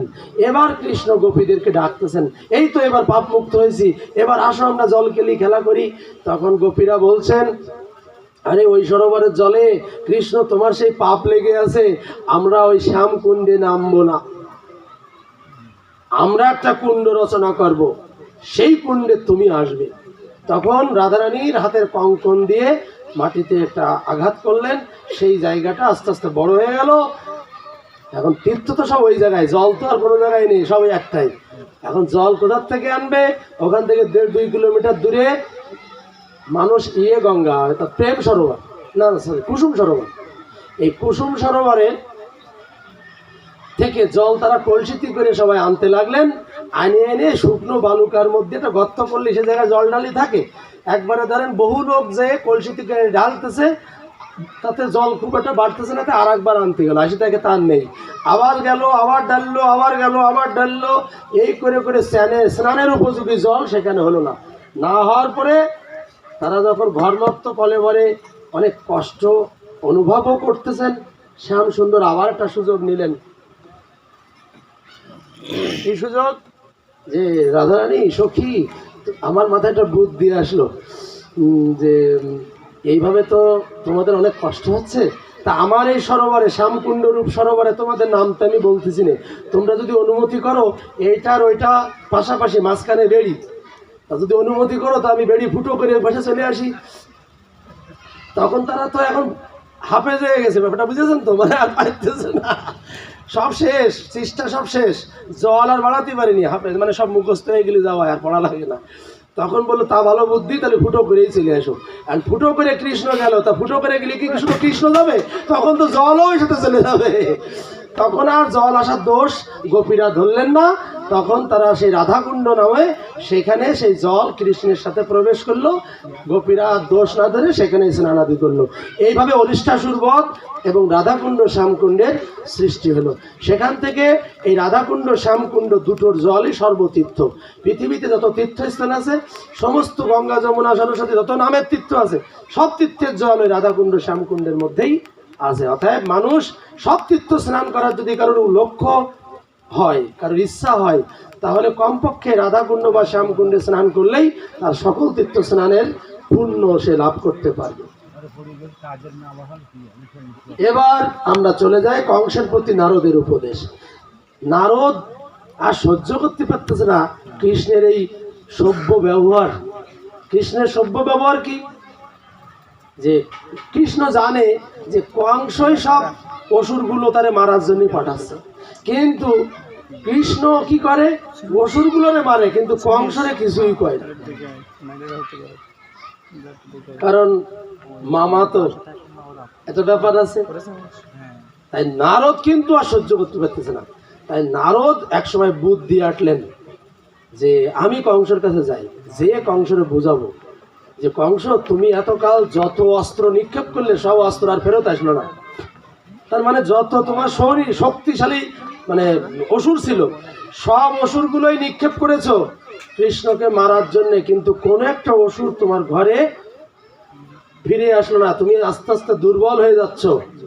অর্থাৎ এই সমস্ত ভুলভাল সিদ্ধান্ত আর নতুন করে না নিয়ে, কৃষ্ণ বলরাম তো তোমার হয় ভাগ্নে, সে কারণে তুমি একটা নিমন্ত্রণ দিয়ে ডেকে আনো, আনে ঘরের মধ্যে ফেলে যা করার তাই করো। এইভাবে কংসরে নারদ ঋষি বুঝেই ফেলেছে।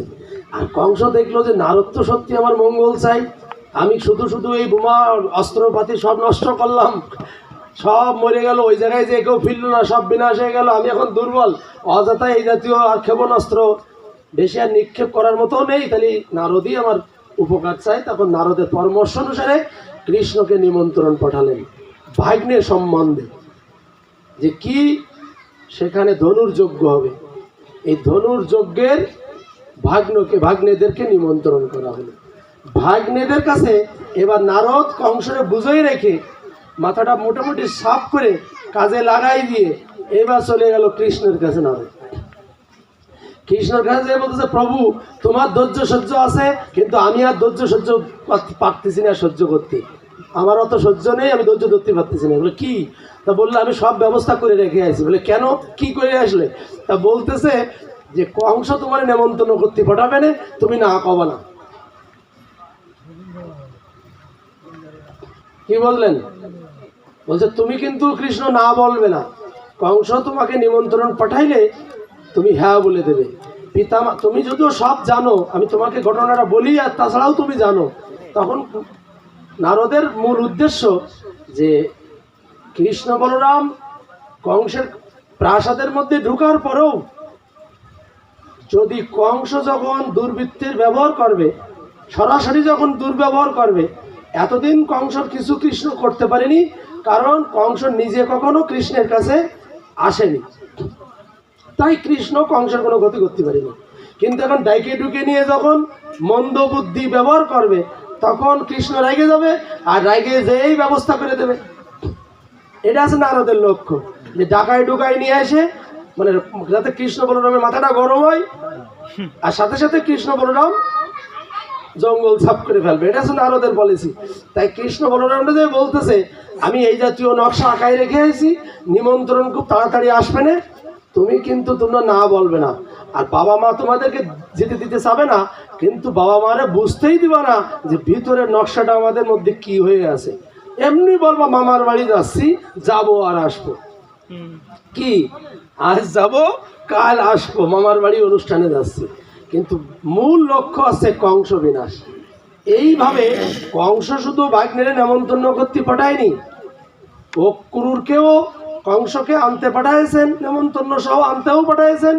আবার এদিকে কৃষ্ণ বলরামকে ভয় পায় কংস, যে নেমন্তন্ন তো নারদের কথা মতন করলাম, ঠিক আছে, আনতেও পাঠালাম, ঠিক আছে, কিন্তু কংস সবসময় চাচ্ছিল ও যেন আবার কাছে না আসে, দূরে থাকতে থাকতে যদি মারি ফেলতে পারতাম, তাহলে আর কাছে আসার পরে আবার টেনশন করতে হয় কিনা।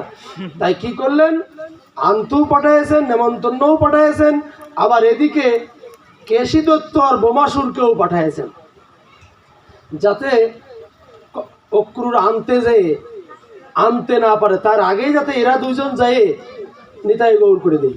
তাহলে আর আমার এই জায়গায় এসে আমার নতুন করে বেজাল পোহাতে হবে না। না জানি কৃষ্ণর সম্বন্ধে তো ধারণা আছে, এত বড় বড় অসুরগুলো যখন সে নাশ করে দিল, আমিও তো অসুরদের মধ্যে একজন, আমিও যে তার সাথে পারবো এ কথা বলা যায় না। তাই কি নারদের কথাও শুনতেছেন, আবার এই অস্ত্র দুইজন কেশী দত্ত আর বোমাসুরকে পাঠালেন, তারাও সেখানে কৃষ্ণ বলরামের হাতে নিহত হলেন। এই নিহত হয়ে যাওয়ার পরে অক্রূর মহারাজের দ্বারা কৃষ্ণকে যখন কংস আনতে পাঠাচ্ছেন, এবার এই জায়গাটা একটু মনোযোগ সহকারে শুনুন, অনেক সুন্দর। যেদিন সকালে কেশীবধ করিলেন, ওই যে কেশী দত্ত বোমাসুর, সেই দিন শ্রীকৃষ্ণই বিকালে, সকালে একটা করলেন কেশী দত্তকে, আর বিকালে করলেন বোমাসুরকে, একদিনেই দুটো বিনাশ করে দিলেন। তাহার পরের দিন অক্রূর মহারাজ মথুরা হইতে অতি প্রত্যুষে, মানে সকালে ভোরে যাত্রা করিয়া অপরাহ্নে নন্দালয়ে উপস্থিত হইয়াছে। ভোরে রওনা দিয়ে সন্ধ্যার একটু আগে বিকালে, অপরাহ্ন মানে বিকাল, নন্দালয়ে পৌঁছাইছে। সেই দিনটি ছিল, মনে রাখেন, ফাল্গুনী কৃষ্ণা দ্বাদশী, কয়েকদিন আগে গেল।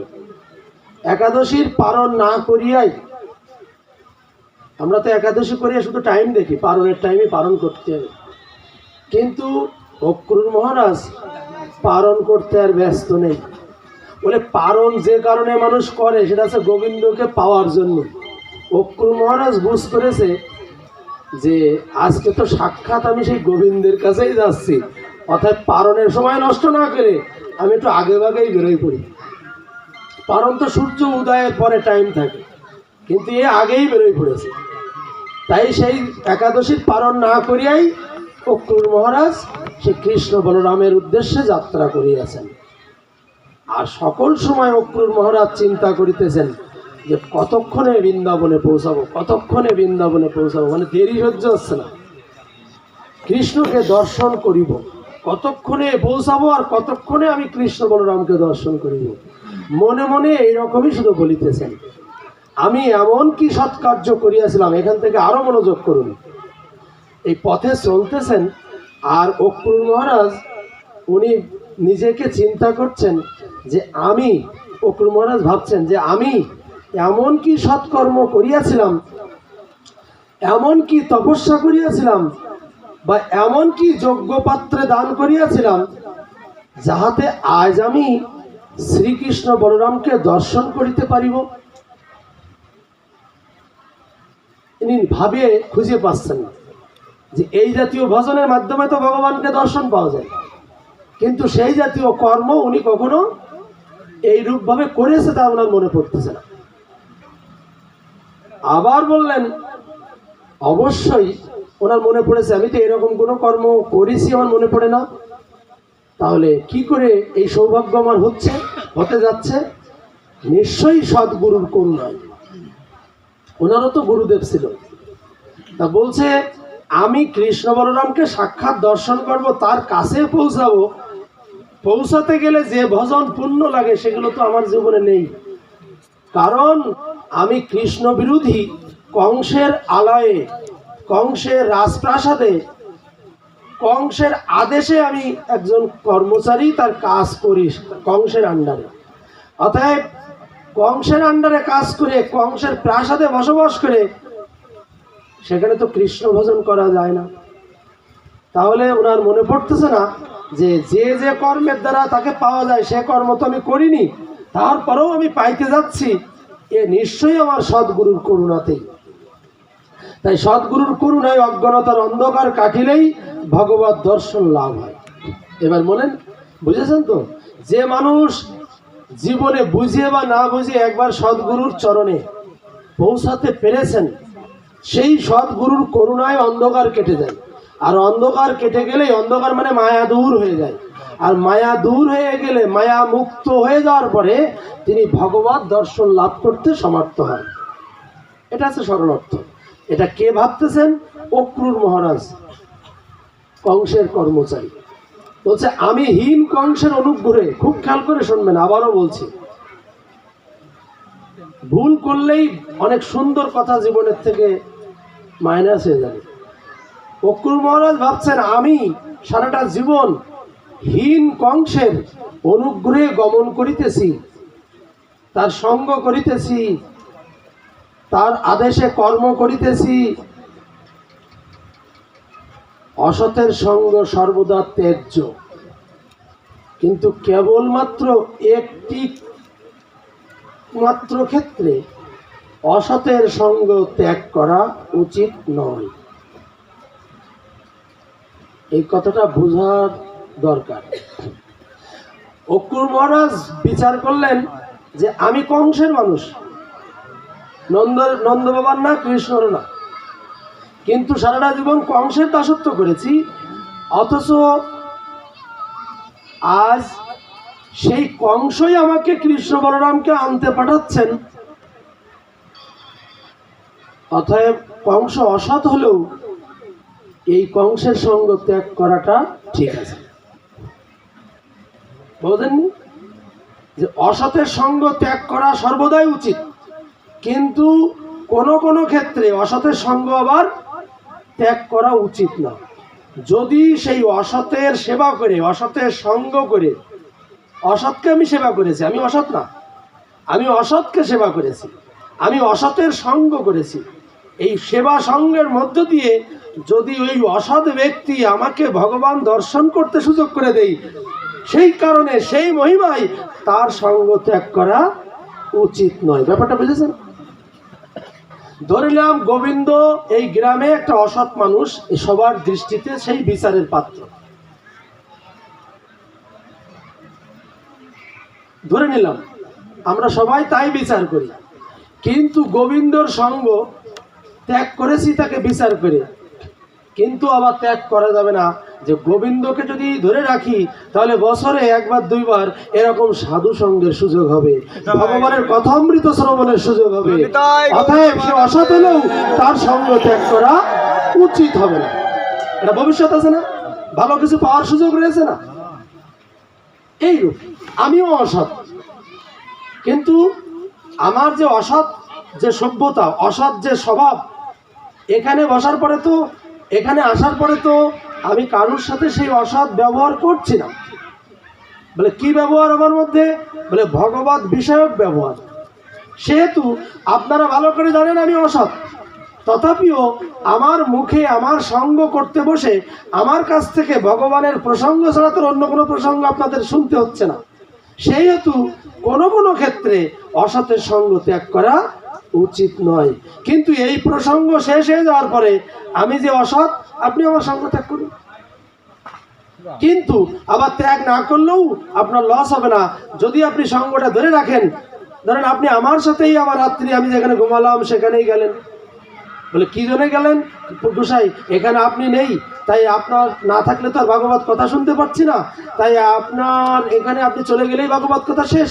তাই আমি চিন্তা করলাম আপনি চলে গেলে যদি এখানে ভাগবত কথা আর এতক্ষণ না হয়, তাহলে এখানে বসে না থাকে ওর থেকে আপনার সঙ্গ দান করি। আমি জানি আপনি অসৎ, তবুও আপনার সঙ্গে থাকলে যদি আপনি আর দু একটা কথা কন, এই লোভেই আপনার সঙ্গ করতে থাকি।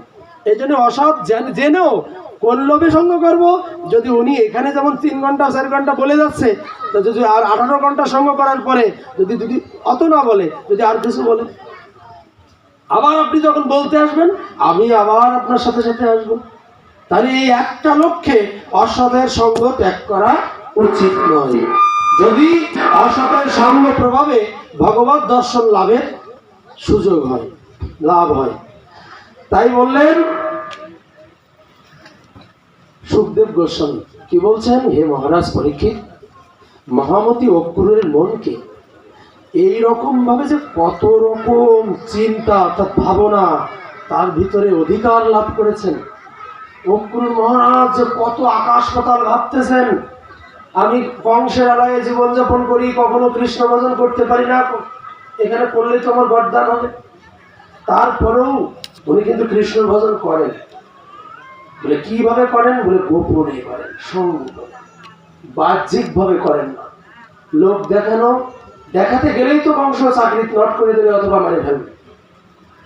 তাই লোক দেখানো যে সঙ্গ অক্রূর মহারাজ করেন, কিন্তু ভিতরে ভিতরে উনি কিন্তু বিরস্ত না, উনিও ত্যাগী। এই যে উদ্ধব, তারপরে আপনার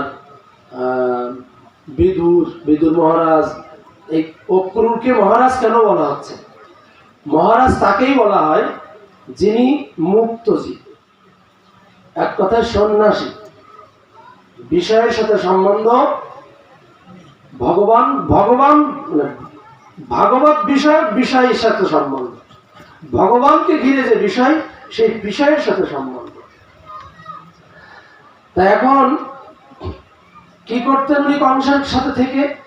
কংসের আদেশে প্রজা সেবা করতেন। তাহলে প্রজা সেবাটা একটা সুযোগ হচ্ছে, তাহলে এটা তো ভালো কর্ম। আমি কংসের দুরাচারী কর্মচারী, কিন্তু আমাকে দিয়ে উনি কি করাই, উনি প্রজাদের সেবা করেন, তাহলে সেখানে আমার কাজ করতে সমস্যা নেই। এইরূপ ভাবে নানাবিধ জ্ঞান, নানাবিধ ভাবনা তার হৃদয়টাকে ভরে ফেলেছে। তখন এখানে বলছেন সুখদেব গোস্বামী, অহংকার ভয় শোক পরিত্যাগ করিয়া কংসের আজ্ঞায় শ্রী হরির চরণচিহ্ন দর্শন, তৎকথা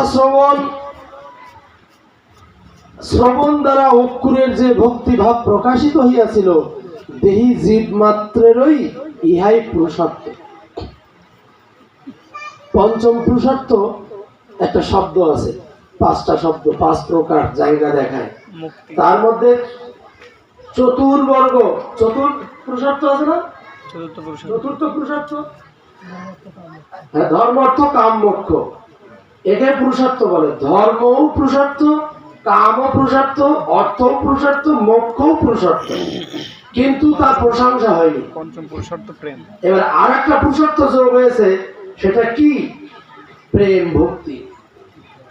এটাকে বলেছে পঞ্চম পুরুষার্থ।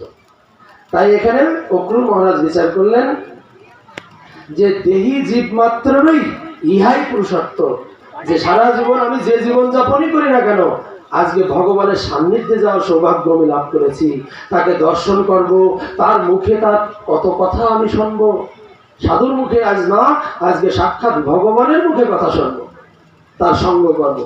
অক্রূরের এই যাত্রাটি জীবনের প্রকৃতই পুরুষার্থ। এর আগে ধর্ম অর্থ কাম মোক্ষের মধ্যে যে মানুষ, এগুলোও ধর্ম, কিন্তু যে মানুষ ডুবে আছে, ধরেন আমি এখন কোথায় আছি? এই আমি ধর্মের মধ্যেও আছি, অর্থের মধ্যেও আছি, কামের মধ্যেও আছি। কাম মানে ভোগ। ভোগ এটাকে শুধু নারী বোঝায় না, বিষয় নানাবিধ বিষয় ভোগ, যশ সম্মান খ্যাতি, এই যে ভোগের আশায় ঘুরছি, প্রকৃত ভজনের জায়গায় নিজেকে নিয়ে যাচ্ছি না। যেখানে প্রকৃত রাধারানী নৃত্য, যেখানে প্রকৃত গোবিন্দ নৃত্য, যেখানে রাধারানী সখী মন্দিরে নৃত্য অবস্থান করছেন, জানা সত্ত্বেও সেখানে নিজের বাড়িঘর ঠিকানা আশ্রম থাকা সত্ত্বেও সেখানে বাস করছি না। যেখানে ওই রকম নৃত্য নেই আমি সেখানে বাস করছি। তাহলে আমার পরিচয়টা কি? আমি ধর্ম আচরণও করছি, পোশাকও আছে। তাহলে ধর্ম, অর্থ, কাম, মোক্ষ এর মধ্যে আমি পড়ে আছি।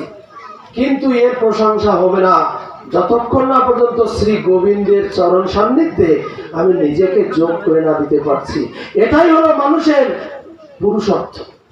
মানুষ অন্যগুলোতে না থাক, অন্য চারটে কোনোটাই তার না থাক, কিন্তু কমপক্ষে যদি ভগবানের চরণে যাওয়ার যে সুযোগ, যে সৌভাগ্য যদি কারো হয়, প্রকৃত সেই মানুষের এই পুরুষার্থই পুরুষার্থ। এটা কি? প্রেম ভক্তি। এই তাই অক্রুর নিজে নিজে নিজেকে বিচার করছেন। কি বিচার করলেন? যে অক্রুরের যাত্রাটিও আজ অক্রুরের শুধু না, এইরকম যাত্রা যারা যারা করবেন ভগবানের কাছে যাওয়ার জন্য, তাদেরকে জড়ায় বললেন অক্রুরের যাত্রাটিও জীবের পুরুষার্থ। তাহলে একসাথে সবাই জড়ালেন না, অক্রুর যাচ্ছে শুধু তাই না, এরকম আরো যারা যাচ্ছে তাদেরকেও এখানে উল্লেখ করলেন জীবের পুরুষার্থ।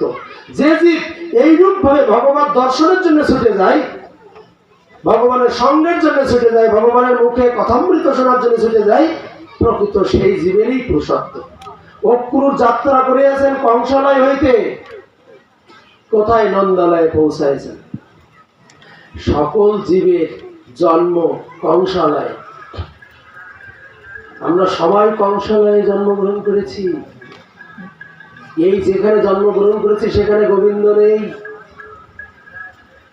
তাহলে কি করতে হবে? অক্রুর বুঝাচ্ছে যে আমিও কংসালয়ে অবস্থান করেছি, আমরা সবাই কংসালয়ে অবস্থান করছি, কিন্তু যতদিন না পর্যন্ত এখান থেকে রওনা না দিচ্ছি তার জন্যে, তাকে দর্শন লোভে যতদিন না বেরোচ্ছি, পথে না রওনা করেছি, ততদিন ওই কংসের আলয়ে আসি মনে করে রাখবেন। এটাই বোঝাচ্ছে। আমরা যতদিন ভগবত ভজনের জন্য অগ্রসর না হচ্ছি, ততদিন সেই মানুষের পরিচয় তিনি কংসের আলয়ে রয়েছেন। কথাগুলোকে বুঝতে পারছেন?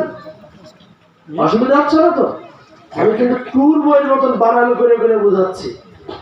এইসব বুঝগুলো যদি জীবনে হরি কথা শুনতে এসে যদি পরিষ্কার না করা যায়, তাহলে এখান থেকে উঠে কোনো পরিবর্তন আমাদের হবে। যে বুঝগুলো অতীব জরুরি আমাদের। আমি আমার স্বল্প জীবনে, স্বল্প সময়ে ভাগবত সপ্তাহ যজ্ঞ আমি যে খুব বেশি পরিমাণে করেছি জীবনে, তা আমার মনে পড়ে না। তবে মনে পড়ে খুব বেশি হলে তো 8-10 জায়গায় করেছি। তার মধ্যে সবচেয়ে দুঃখজনক পরিবেশ আছে এই জায়গাটা। মানে বলেই ফেললাম যে দুঃখজনক পরিবেশ আছে এই পাশাকুড়িতে। আমি মানায় নিয়েছি। কেন মানায় নিয়েছি? একদিন কথায় কথায় একটু বলে থেমে গেছিলাম, আর বলিলাম না। এই আপনারা এই যে সম্প্রদায়, যে পাড়া, আপনারা আপনাদের মধ্যে একে অপরের মধ্যে যে সৌরভ্য ব্যবহার, সেটা আমি বলতেছি না কেমন, তবে আশেপাশের লোক মনে হয় আমি না জানলেও তারা জানে আপনাদের মধ্যে কি সৌরভ্য ব্যবহার আছে। আমি না জানলেও আশপাশ গ্রামের লোকজন জানে। সে কারণেই হয়তো হতে পারে। আর একটা কারণ আছে, সে কারণটা এই, সৌরভ্য ব্যবহারের ঘাটতি থাকলে পরিস্থিতি অবস্থাটা এরকমই হয়, একটা বিশেষ কারণ। আর একটা কারণ যে ঠিক আছে, যাই হোক না কেন, পূর্ব সময়ে এখনকার যে পরিবেশ, এই পরিবেশটা তো অনাদি গোবিন্দ অশেষ করুণা করে এই গ্রামে এই উপহারটা দিচ্ছেন। আরো এ কোনো মানুষের দ্বারা এই আয়োজন হয় না। ভাগবতে এরকম কোনো সিদ্ধান্ত কোন রাজা মহারাজারাও এই মহাযজ্ঞ করেছেন কোনো ইতিহাসে নেই। কোন গ্রন্থের কোন জায়গায় বড় বড় মহারাজাদের জীবন আদর্শ তোলা আছে, কিন্তু তারা অশ্বমেধ যজ্ঞ করেছেন, এ যজ্ঞ করেছেন, ও যজ্ঞ করেছেন, কিন্তু শ্রীমৎ ভাগবত মহাপুরাণের যজ্ঞ কোনো রাজারাও কখনো কোনোদিন করেছেন এই ইতিহাসে পাওয়া যায়নি। ভিখারীরা করেছেন, আর নিষ্কিঞ্চন ভিখারী যারা অরণ্যে থাকে তারা করেছেন, কিন্তু রাজা মহারাজারা এই অনুষ্ঠানের সূচনা রচনা করতে পারেননি, আয়োজন করতে পারেননি। এই সৌভাগ্য রাজাদের হয়নি, রাজাধীরাজ যারা তাদেরও হয়নি। এই বিচারে কাহারও দ্বারা যদি সেই সৌভাগ্য হয়ে থাকে, এই গ্রামবাসীরই হয়েছে। কোনো একজনের দ্বারা যদি হয়ে থাকে তাহলে সেটা গ্রামবাসীরই হয়েছে। সেই গ্রামবাসীর হৃদয়টা নির্মল করা প্রয়োজন এই বিষয়ে নিতান্ত। ও মানুষটা যাই থাক, আমি জানি না ওই মানুষটা কেমন, আমি ইতিপূর্বেও খবর কারোর কাছে শুনিনি, জানিও না, জানতে ইচ্ছাও করে না, কিন্তু কষ্ট পাই। আমি ভাগবত জগতের কেউ না, আমি ভাগবত সপ্তাহ কীর্তন করার মতন যোগ্যতা আমার মধ্যে নেই নেই নেই। তথাপিও বিশেষ বিশেষ ব্যক্তিদের অনুরোধে আমি 8টা 10টা জায়গায় এইরকম আসর সৌভাগ্যক্রমে আমার হয়েছে, কিন্তু এত মানে কনিষ্ঠতম আসর এর অর্ধেকও ডবলও আমি দেখিনি। ডবলেরও ডবল, ডবলের ডবল আমার সে সমস্ত ভিডিও সিরিয়ালে ইন্টারনেটে ছাড়া আছে। মতুয়া পরিষদের এরিয়া, ফুলের গাছি গ্রাম,